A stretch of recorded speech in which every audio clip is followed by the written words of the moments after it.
Sitarama Ayurveda hospital YouTube ఛానల్కు స్వాగతం సుస్వాగతం. ఉప్పు అంటుందంట అన్నీ వేసి చూడు నన్ను వేసి చూడు అని. దాని అర్థం ఏంటంటే మనం ఒక కూర వండేటప్పుడు దాంట్లో వేయవలసిన అన్ని పదార్థాలు ఒక ఉప్పు తప్ప అన్ని పదార్థాలు వేసినప్పటికీ దాన్ని మనం తినలేము. ఎందుకంటే దానికి తగిన ఉప్పు చేర్చినప్పుడే దానికి రుచి అనేది వస్తుంది. ఆయుర్వేదం కూడా కరెక్ట్గా అదే చెప్తుంది. మన ఆహారానికి రుచి కలిగించే వాటిలో అత్యంత ఉత్తమమైనది ఈ ఉప్పు అని. కానీ ఈ ఉప్పు అధికంగా తీసుకోవడం వల్ల చాలా రకాల ఆరోగ్య సమస్యలు కూడా వస్తాయని ఆయుర్వేదంలో చెప్పబడింది.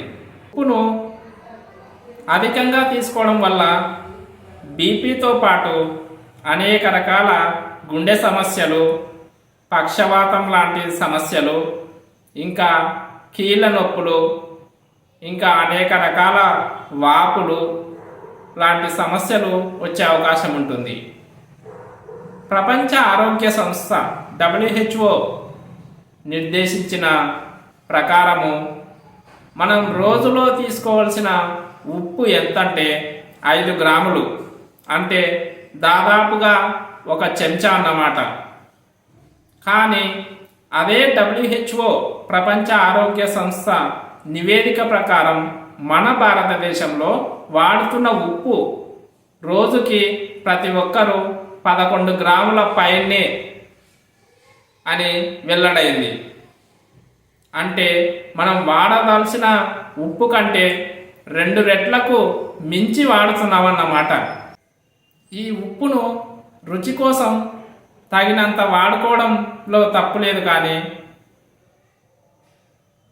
అదే రుచి కోసం మోతాదుకు మించి వాడటం వల్ల అనేక రకాల ఆరోగ్య సమస్యలు వచ్చే అవకాశం ఉంటుంది.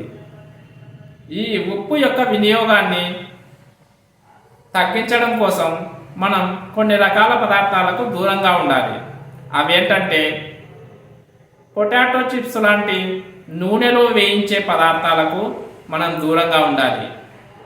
అంతేకాకుండా చింతపండు పులుసు వేసిన పదార్థాల్లో ఉప్పు ఎక్కువగా వేయవలసి వస్తుంది. అందువల్ల అనేక రకాల పులుసులకి మనం దూరంగా ఉండాలి. అంతేకాకుండా ఊరబెట్టిన పచ్చళ్ళు, నిల్వ పచ్చళ్ళు, మామిడికాయ పచ్చడి, నిమ్మకాయ పచ్చడి ఇలాంటి వాటికి దూరంగా ఉండడం వల్ల మనం ఉప్పు యొక్క అదనపు, అంటే అధికంగా ఉపయోగించే ఉప్పు పరిమాణాన్ని మనం తగ్గించుకోవచ్చు. దానివల్ల మన ఆరోగ్యాన్ని పెంపొందించుకోవచ్చు.